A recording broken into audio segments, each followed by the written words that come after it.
Datuk Yang di-Pertua, perkhidmatan awam merupakan tunjang dalam usaha kita menangani pandemik COVID-19.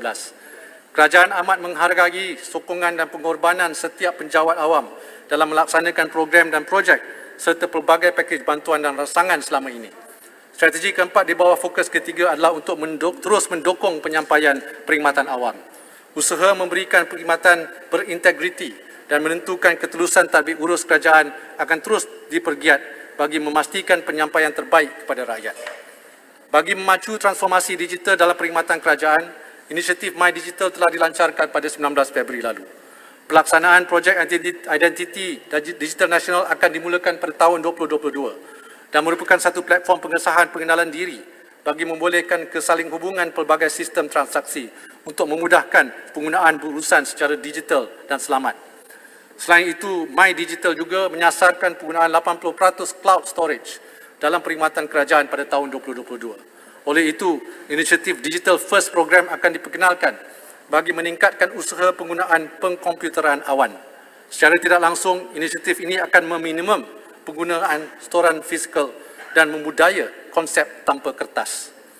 Jika dahulu rakyat perlu pergi ke kaunter-kaunter dan pejabat kerajaan sekiranya ingin berurusan atau mendapatkan sebarang perkhidmatan, kini komitmen untuk memastikan rakyat terutamanya kumpulan tumpuan mendapat akses yang pantas kepada perkhidmatan kerajaan, pelbagai usaha dipergiat antaranya melalui program klinik bergerak, pemberian vaksin COVID-19 bergerak dan bank bergerak. Bagi tahun hadapan, kerajaan akan meluaskan perkhidmatan klinik bergerak oleh Hospital Pengajar Universiti sebagai usaha menambah akses saringan dan pendidikan kesihatan di kawasan-kawasan tumpuan. Selain itu, sebagai tambahan, Jabatan Pengangkutan Jalan juga akan menyediakan sebanyak 20 kaunter bergerak JPJ khusus untuk manfaat penduduk pendalaman.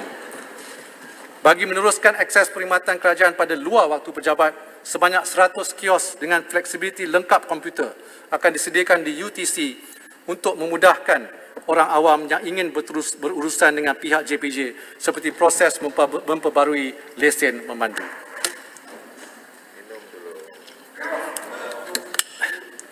Datuk Yang di-Pertua, sejak COVID-19 mula membarah di tanah air kita, pejabat awam ialah perawatnya yang setia, yang menatang kita bagai sebuah keluarga tanpa jemu dan leka.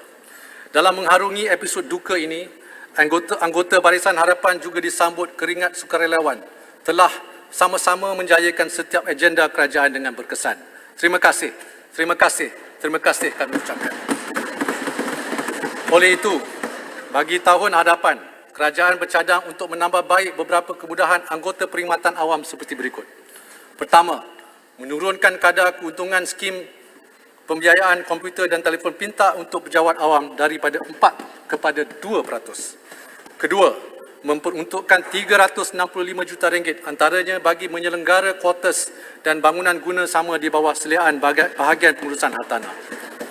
Ketiga, meneruskan inisiatif perlindungan kemalangan diri sehingga RM100,000 untuk manfaat 40,000 peminjam baharu LPPSA. Skop perlindungan ini akan diperluas dengan penambahan 3 jenis perlindungan baru merangkumi hilang upaya separa, sebahagian dan kekal, badal haji serta perbelanjaan pemulihan kecederaan disebabkan kemalangan. Keempat, meningkatkan kadar bayaran insentif pengawasan banduan daripada RM150 kepada RM200 sebulan yang bakal memanfaatkan lebih 14,000 pegawai penjara. Sebagai tambahan, allowance ini juga dipanjangkan kepada 775 pegawai kader di institusi penjara yang terlibat dalam tugasan pengawasan banduan. Kelima, meningkatkan allowance penugasan sukarelawan simpanan polis atau PVR daripada RM7.80 kepada RM9.80 sejam untuk pegawai dan daripada RM6 kepada RM8 sejam untuk anggota. Kenaikan ini bakal bermanfaat hampir 10,000 PVR. Dan keenam, memberikan bayaran insentif sebanyak RM200 kepada pembantu pembangunan masyarakat grade S16 dan pembantu perawatan kebajikan grade U11 dan U14 yang bertugas di 24 institusi kebajikan atas jasa dan pengorbanan mereka yang terlibat secara langsung dalam perkhidmatan menjaga dan merawat penghuni warga emas, OKU dan pesakit mental. Dalam menangani krisis COVID-19, ramai pejabat awam, terutamanya Barisan Hadapan tetap komited kepada tugasannya dan antaranya tidak berpeluang bercuti. Bagi mengiktiraf pengorbanan tersebut, sukacita diumumkan gantian cuti rehat dinaikkan daripada maksimum 150 hari kepada 160 hari. Di samping itu, kerajaan juga akan melaksanakan kemudahan membenarkan penebusan awal GCR sehingga 50% atau 80 hari. Kemudahan ini mengambil kira keperluan pejabat awam seperti menunaikan haji atau membiayai pengajian tinggi anak.